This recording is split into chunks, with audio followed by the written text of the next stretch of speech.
यानी भीख मांगना कोई कर्म नहीं है, ये मजबूरी है।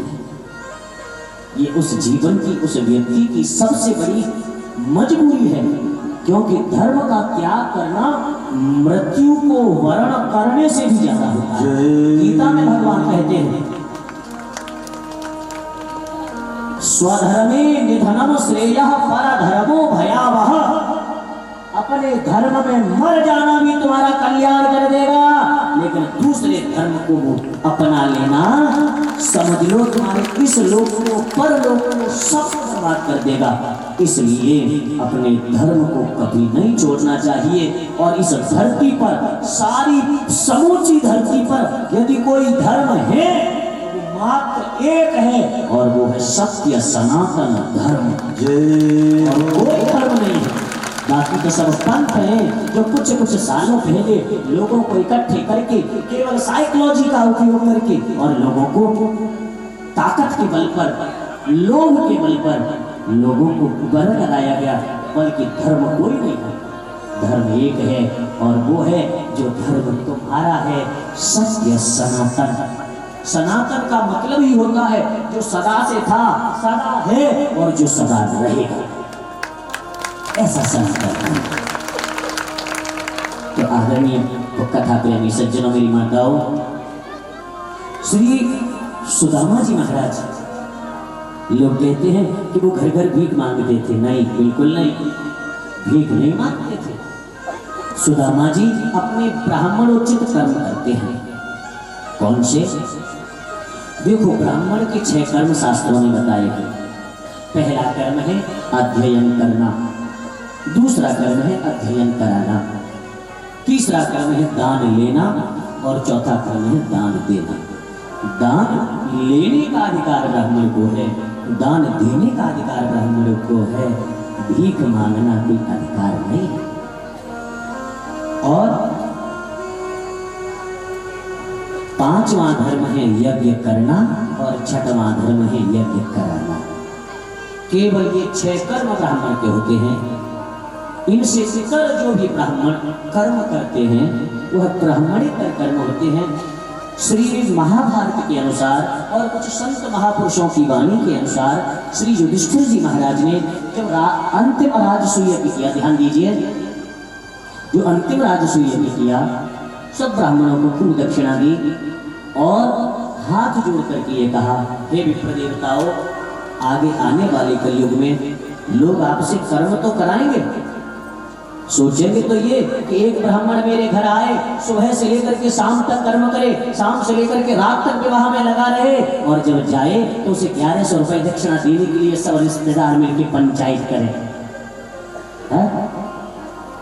एक बैंड बाजी वाले को तुम लाखों दे देते हो, नाचने वालों को लाखों दे देते हो, और न जाने शराब के अंबार लगा देते हो, तुम्हें कोई फर्क नहीं पड़ता। लेकिन एक ब्राह्मण जो अपनी तपस्या के बल पर तुम्हारे नए जीवन के लिए खुशियों की कामना करने आया है, तुम्हें केवल और केवल आशीर्वाद देने आया है, वैदिक रीति के अनुसार तुम्हारे जीवन में सुख और समृद्धि का बीजांकुर बोने आया है, उस ब्राह्मण को उसका पारिश्रमिक देने में भी तुम्हारी इच्छा है।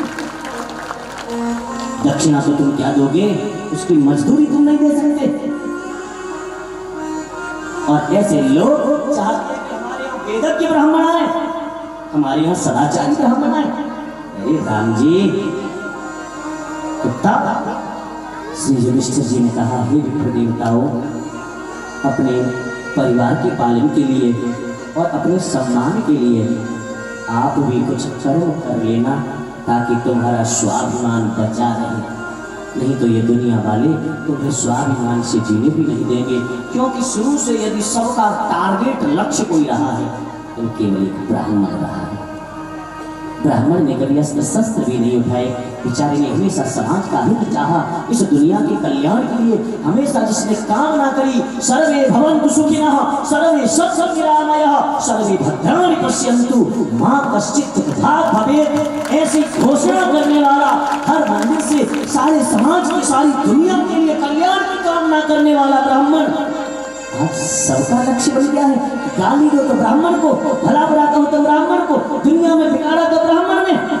अरे राम जी, अभी भी आंखें खोल लो और समझ जाओ, बहुत देर नहीं हुई, क्योंकि बहुत सी बातें हैं,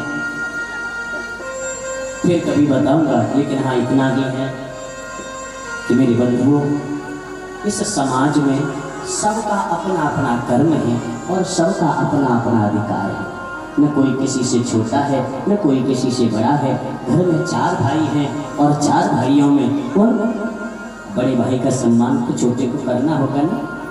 छोटा ये सोचे कि बड़ा भाई मेरे पैर छुए, ये क्या शिष्टाचार है? नहीं, बड़े का सम्मान करना छोटे का दायित्व है, धर्म है। और छोटे की जिम्मेदारी यानी उसके जीवन को बनाना, ये बड़े का धर्म है। तो हम सभी एक दूसरे के पूरक हैं, एक दूसरे के सहयोगी हैं। आज समाज में जो फैल रहा है ना कि किसी भी तरह समाज को बांट दो, टूट डालो, जाति के नाम पर, धर्म के नाम पर, अपने पराये के नाम पर। आदरणीय बंधुओं, मेरी माताओं, सभी श्रोताओं, हाथ जोड़ के कह रहा हूँ, हम लोगों ने बहुत धोखे झेले हैं। सदियों से लाखों षड्यंत्रों के लिए हमारा समाज शिकार होता आया है। लेकिन अब तो जग जाओ, अब तो इन झूठे लोगों की बातों में आकर के आपस में लड़ना बंद कर दो। अब तो जरा खुद को समझो, अपनी सभ्यता को जानो, अपनी संस्कृति को पहचानो और सब समाज मिलकर एक हो जाओ, ताकि हमें भारत को हिंदू राष्ट्र बनाना है। जय जय श्री राधे। सारी दुनिया में, पूरी धरती पर तुम्हारे लिए बचा क्या है? तुम्हारे अपने देश में भी तुम अपने बन के नहीं रह सकते। तुम्हें सेकुलर बना दिया गया। अरे राम जी, जी नहीं, अब बहुत हो गया। और अब समाज को इकट्ठा करना और समाज के लोगों को इकट्ठा होना बहुत जरूरी हो चुका है। अन्यथा जो लोग अपनी संस्कृति, अपनी सभ्यता भूल जाते हैं, वो देश देश नहीं रह जाता है। मेरे बंधुओं, श्री सुदामा जी महाराज केवल अपने 6 कर्म करते हैं। 6 कर्म नगर के बालकों को इकट्ठा करके पढ़ाते हैं। बदले में कभी कुछ मांगते नहीं। जो गांव के लोग 2-4 चमुट्ठी चावल गेहूं दे जाते हैं, उसी से यह ब्राह्मण परिवार अपने घर को चलाता है। किसी से मांगने कभी नहीं गए। और सुनो, जिसने कभी परमात्मा से भी नहीं मांगा, वो क्या दुनिया वाले से मांगेगा? कभी नहीं। जिसने भगवान श्याम सुंदर से कभी कामना नहीं करी, क्या वो दुनिया के सामने भीख मांगने जाएगा? कभी नहीं। सुदामा जी महाराज अपने ब्राह्मणोचित कर्म का पालन करते हैं। देखो माताओं, जैसे ही सुदामा जी महाराज आज अपने घर के बाहर बैठे विद्यार्थियों को पढ़ा रहे थे, सुशीला जी आई। साड़ी में, फटी साड़ी के चिथड़ों में खुद के शरीर को ढके हुए आकर के हाथ जोड़ के खड़ी हो गई हैं। पढ़ाते पढ़ाते श्री सुदामा जी महाराज ने विचार किया, सोचा क्या बात है देवी? आंखों में आंसू आ गए। कहा, स्वामी, जो छोटा वाला बेटा है, 4 दिन से उसने अन्न देखा नहीं है, उसको बुखार आ रहा है, ज्वर से तप रहा है, न तो हमारे पास कोई औषधि है और न उसके मुंह में डालने के लिए अन्न का तिनका भी है, अन्न का कटो भी है। हम इस तरह कब तक अपने परिवार को तिल तिल करके मरता देखते रहे? सुदामा जी ने देखा, देवी, जो जैसी मेरे ठाकुर जी की इच्छा, और इस तरह कह करके पुनः विद्यार्थियों को पढ़ाने लगे हैं।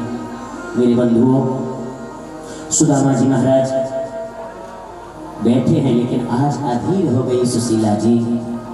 बोली, स्वामी, आप कहा करते हैं कि द्वारिकाधीश हमारे मित्र हैं। द्वारिकाधीश का नाम सुनते ही शरीर के रोए खड़े हो गए। आंखें उठा करके अपनी पत्नी को देखा। क्या कहना चाहती हो देवी? स्वामी, क्या हमारे द्वारिका नाथ वह सारे संसार का कल्याण करने वाले परमात्मा अपने इस भक्त ब्राह्मण को कभी नहीं देखते होंगे? स्वामी कभी चले जाओ ना, मिलके आओ ना अपने मित्र से।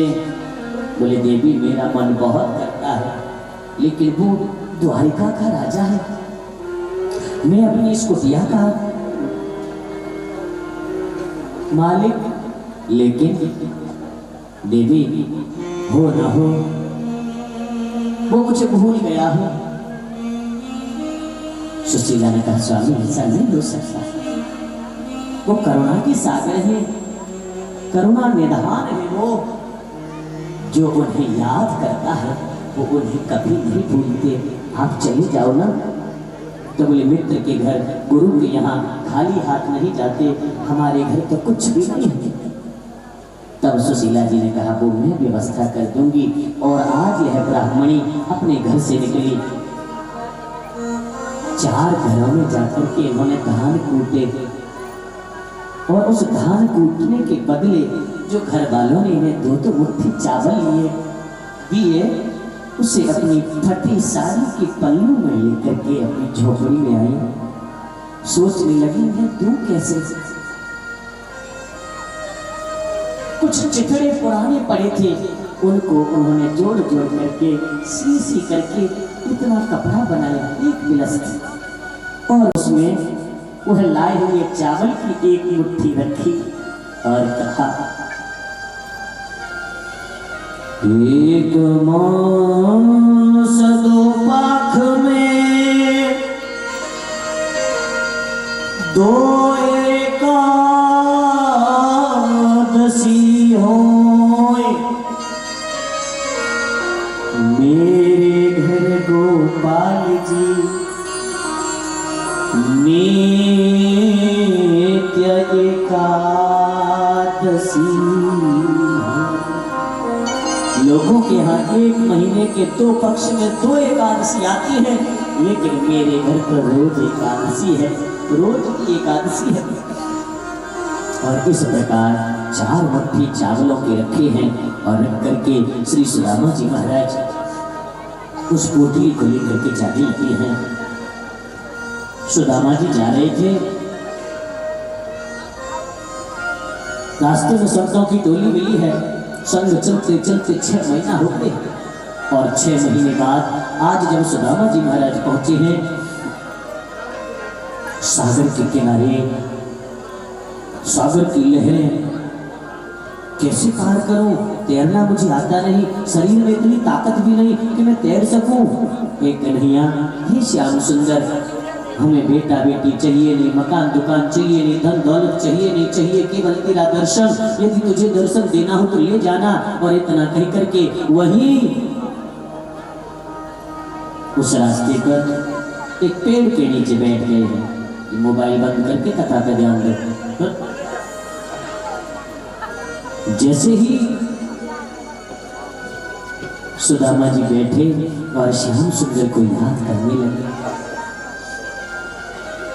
कब आएगा मेरा सांवरिया, कब आएगा मेरा सांवरिया, कब आएगा मेरा सांवरिया, कब आएगा मेरा सांवरिया, कब आएगा मेरा सांवरिया, कब आएगा मेरा सांवरिया, कब आएगा मेरा सांवरिया, कब आएगा मेरा सांवरिया, जाने कब आएगा मुझे अपना बनाएगा, जाने कब आएगा मुझे अपना बनाएगा, जाने कब आएगा मुझे अपना बनाएगा, जाने कब आएगा मुझे अपना बनाएगा, मेरी आंसू पहुँच गए मुझे गले लगाएगा, मेरे आंसू पहुँच गए मुझे गले लगाएगा, कब आएगा मेरा सांवरिया,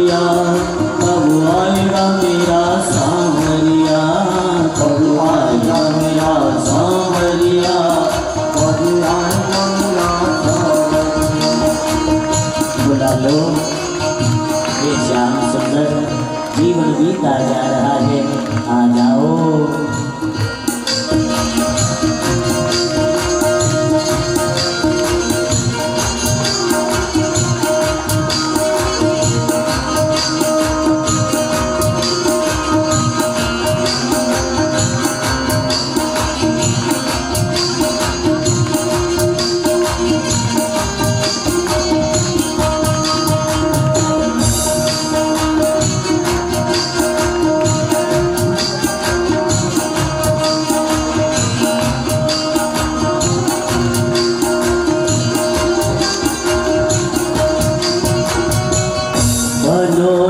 कठोर थोड़ी दया से भी काम लो, बनो ना कठोर थोड़ी दया से भी काम लो।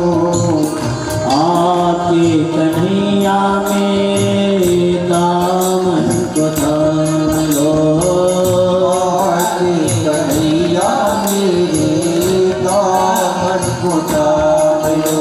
कब तक तड़पाएगा, कब तक बहलाएगा, कब तक तड़पाएगा, कब तक बहलाएगा।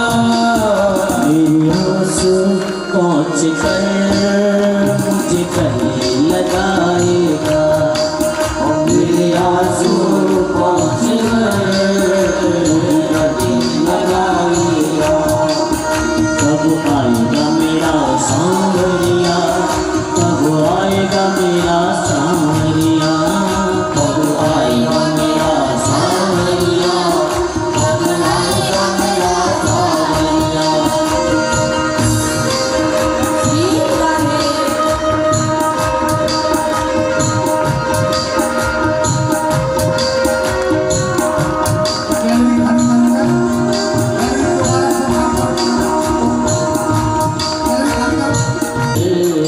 बनाओ कहीं हीरे गए भगत को मंदिर, वही उनको झूला झुलाया करेंगे।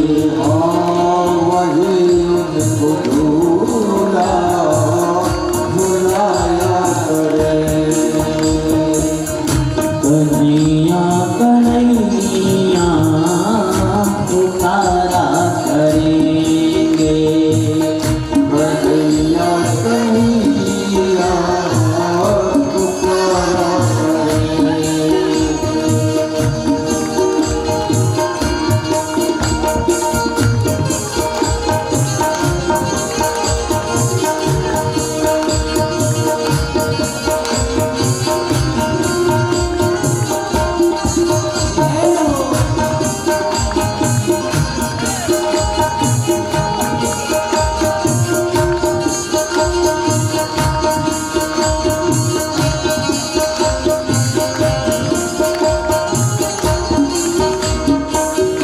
जरूर देंगे हमसे वो बाके बिहारी, हमसे वो पाके बिहारी। जरूर देंगे हमसे वो बाके बिहारी, हमसे वो पाके बिहारी। चरण पड़े उन्हें हम मनाया करेंगे, शरण पड़े उन्हें हम मनाया करें। कन्हैया कन्हैया पुकारा करेंगे, कन्हैया कन्हैया पुकारा करेंगे। कन्हैया पुकारा करेंगे।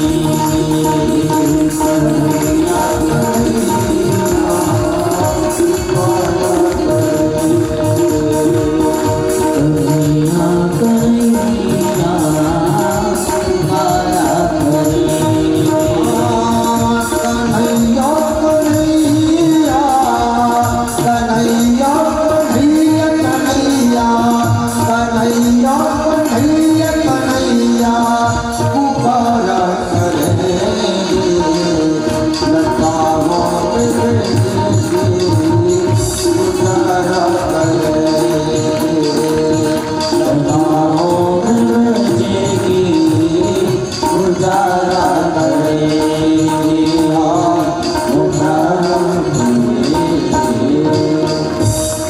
और मांगे हरिलाल की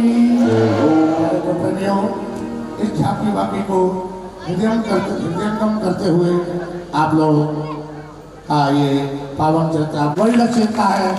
हम चाहेंगे कि हमारे मिशन के सदस्यता ये लें, क्योंकि पूज्य महाराज सिंह ने यमुना के तट पर लक्ष्मीनाथ गौशाला का निर्माण चल रहा है, संस्कृत पाठशाला चल रही है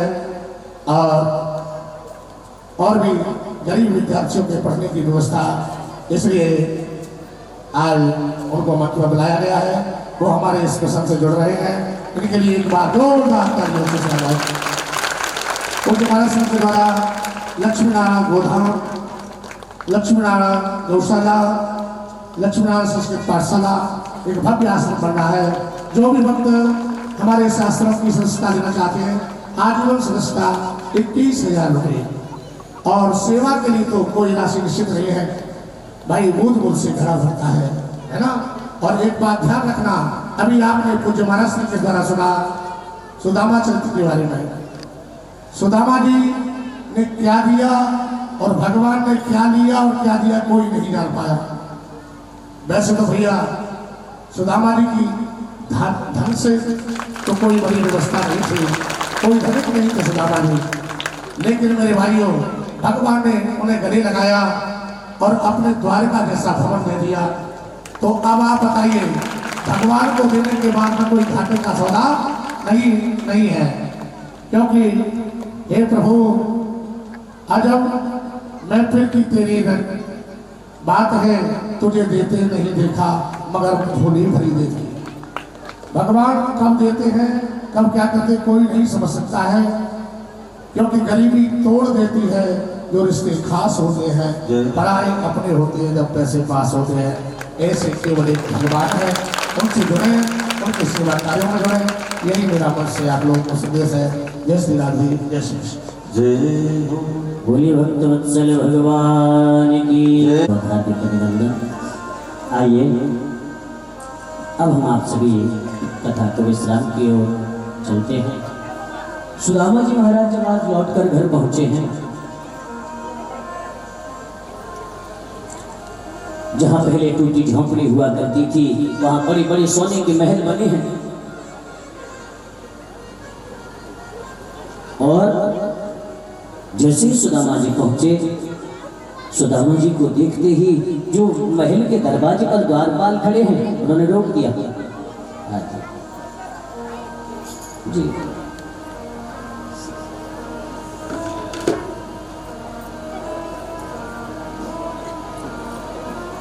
बोलिए भक्तवत्सल भगवान की जय हो।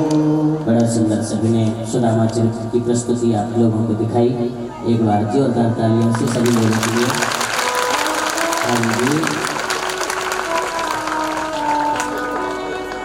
सुदामा मंदिर देखी डरे, मंदिर देख गए, सुदामा मंदिर देखी डरे, मंदिर देख गए। कथा का समापन है, और जब तमाशे वाले जो आते हैं ना, आज जब बैठे रहो फालतू में कथा बीच में मत बिगाड़ो, 20 मिनट और बैठो। हाँ आए हो तो आज यहाँ कोई नाटक नौटंकी नहीं हो रहा है, जब आए और जब चले गए। हाँ जी बैठिए सब लोग, बीच में व्यवस्था मत बिगाड़ो, बैठो सब लोग। हाँ अभी कथा का विश्राम हो, 10 मिनट बाद में चले जाओ। अरे आपसे कह रहे हैं देवियों माताओं, हाजी माता राम जी क्या व्यवस्था है आप लोगों की है? हर चीज को आप हंसी मजाक समझते हैं, बैठिए वहीं पे। कथाओं को मजाक समझ रखा है लोगों ने, कोई अभी बीच में खड़ा होकर नहीं आएगा। हाँ जी बैठिए सब वहीं।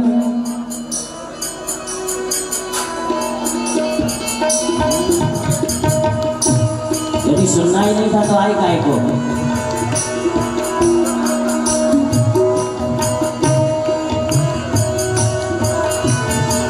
सोने के भव्य प्रासाद देख करके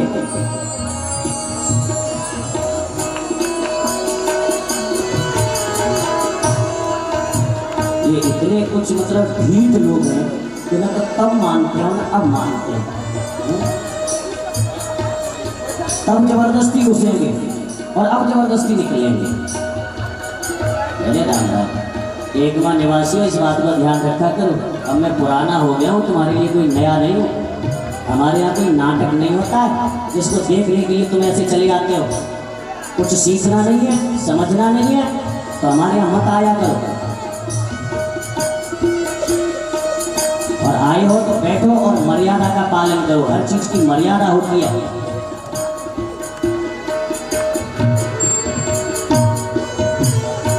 सुदामा जी महाराज महलों को देख करके घबरा जाते हैं, लेकिन जब सुशीला जी बताते हैं कि ये सब द्वारिका नाथ ने दिया है, द्वारकाधीश की कृपा है। द्वारिकाधीश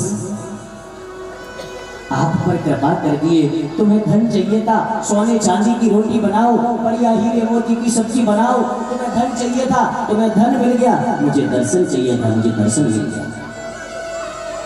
लेकिन मैं ये संपत्ति स्वीकार नहीं करूंगा, क्योंकि धन बुद्धि बिगाड़ देता है। अत्यधिक धन सिर चढ़ के बोलता है, इसलिए हमें धन स्वीकार नहीं। सुदामा जी छोड़कर जाने लगे। बोले जब मेरे पति को स्वीकार नहीं तो मैं क्या करूंगा, करूंगी। सुशीला भी चली गई। सुशीला जी के पीछे उनके चारों बच्चे भी चले गए। कन्हैया ने कहा मैंने दिया वो तो सब पड़ा रह गया। तभी पीछे से आवाज आई, सुदामा। मुड़ के देखा तो द्वारिकाधीश, द्वारिकानाथ। अरे कन्हैया बोले हाँ, मुझे पता था कि मैं तुम्हें दे भी दूंगा तो भी तुम स्वीकार नहीं करोगे, इसलिए इस मेरे द्वारा दी गई संपत्ति को मेरा प्रसाद समझ करके इसे स्वीकार करो और इससे धर्म विद्यालय बनाओ, गरीब बच्चों की विद्या की व्यवस्था करो, जलाशय कुएं तालाब बनवाओ, मार्ग बनवाओ, धर्मशाला बनवाओ, गरीब कन्याओं के विवाह कराओ और उन कार्यों में इस धन का तुम सदुपयोग करो। तब श्री सुदामा जी महाराज ने उस धन को स्वीकार किया है। आदरणीय सज्जनों, ऐसे भक्त वत्सल कृपा के सागर हमारे श्री श्याम सुंदर हैं।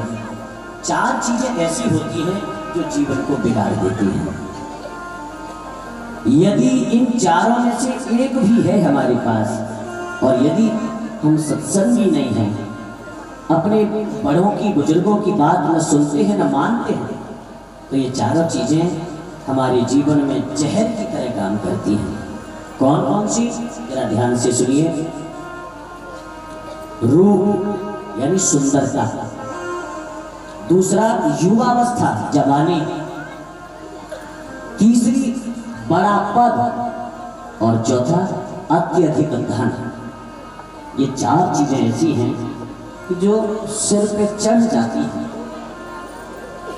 यदि हम समय रहते नहीं जीते तो ये हमारे जीवन को बर्बादी के रास्ते पर ले जाकर खड़ी कर देती है।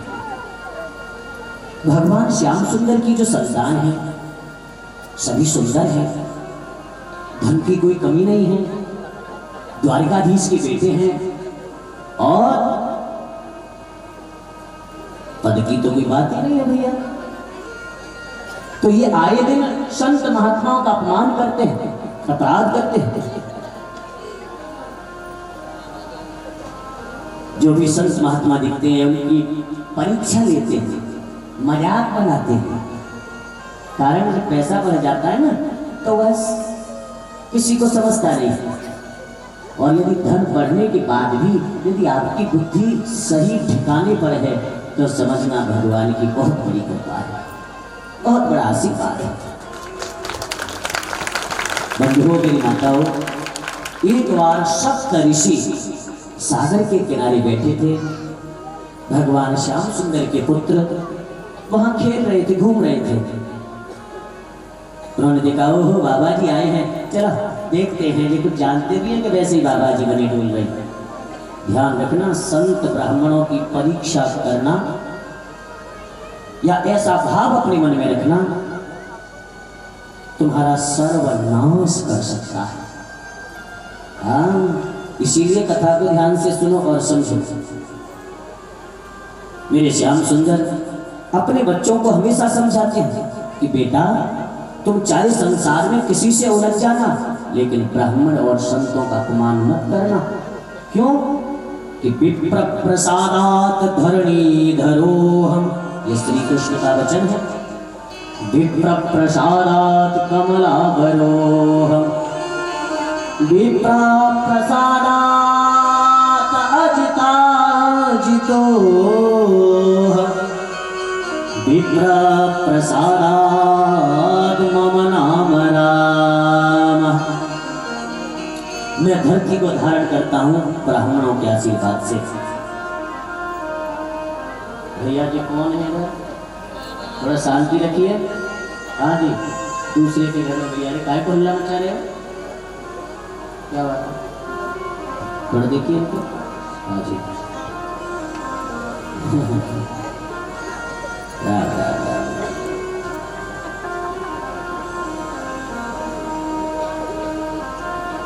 भगवान श्याम सुंदर कहते हैं कि आज यदि मैं अजित हूं, मुझे कोई जीत नहीं सकता, तो केवल ब्राह्मणों के आशीर्वाद से।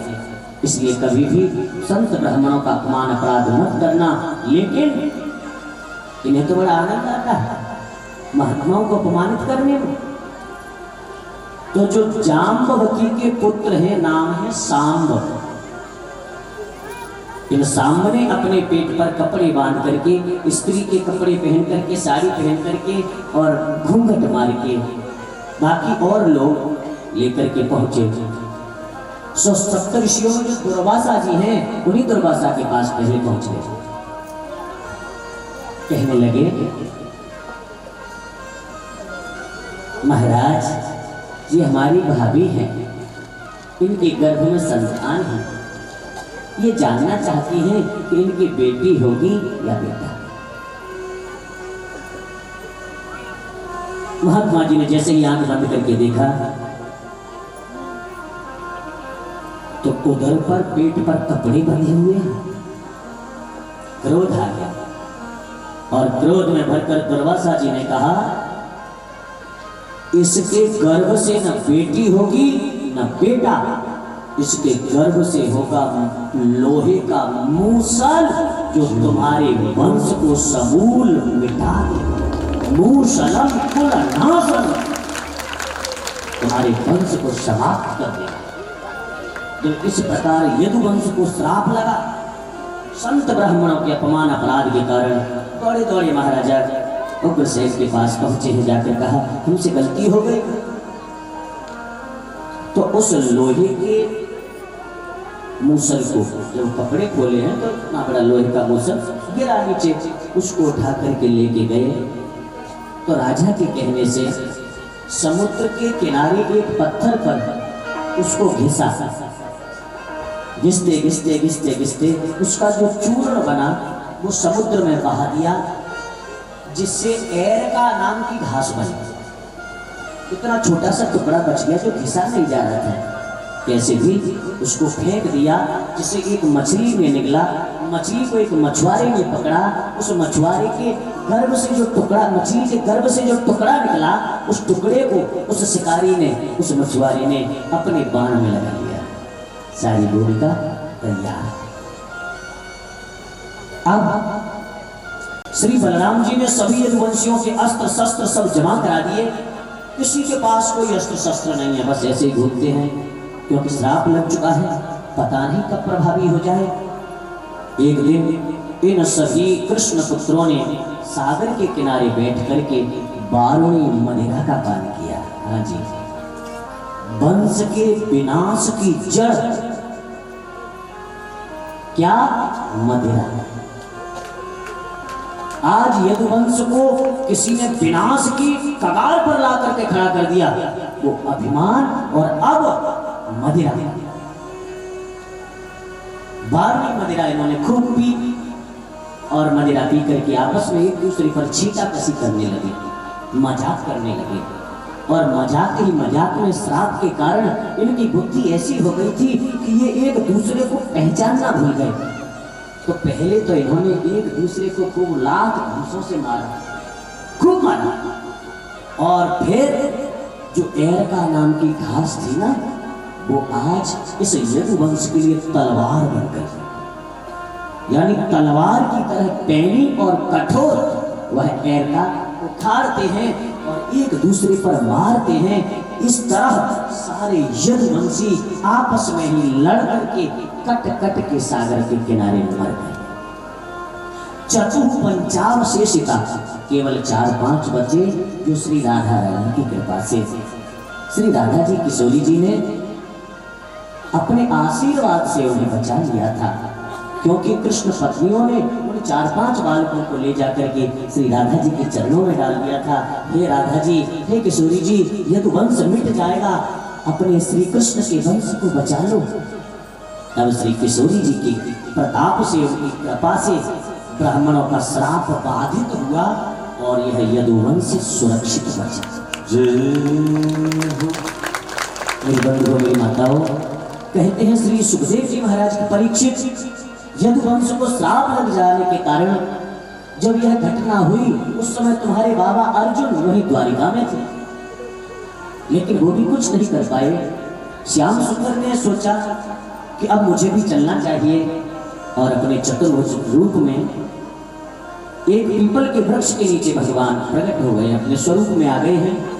अपने मुख्य स्वरूप में बाएं पैर पर सीधा पैर रख लिया है और भगवान के परम भक्त श्री उद्धव जी, श्री मैत्रेय जी और भगवान का सारथी सात्यकी, ये तीनों भगवान के पास खड़े हैं।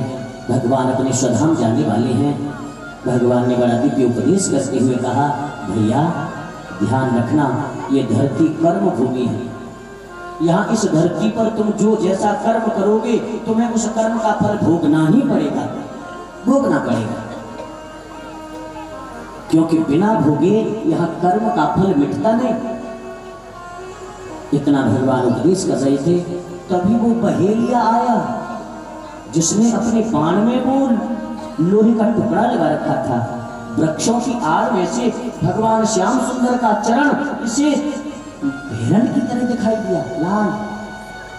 तो उसको लक्ष्य करके इसने बाण छोड़ा कि जाकर श्याम सुंदर के चरण में लगा। मेरे बंधुओं, ये बहेलिया, ये शिकारी कोई और नहीं बल्कि जो त्रेता में बाली था वही आज बहेलिया बनकर आया।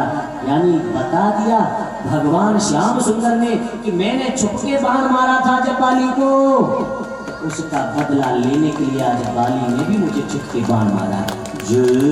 इसलिए मेरी कथा प्रेमियों, मेरे एक निवासियों, समस्त कथा प्रेमी श्रोताओं, आप सब लोगों से केवल अंतिम यही कहना चाहूंगा कि कभी ऐसा कर्म मत करना जो तुम्हें अपने लिए अच्छा न लगता।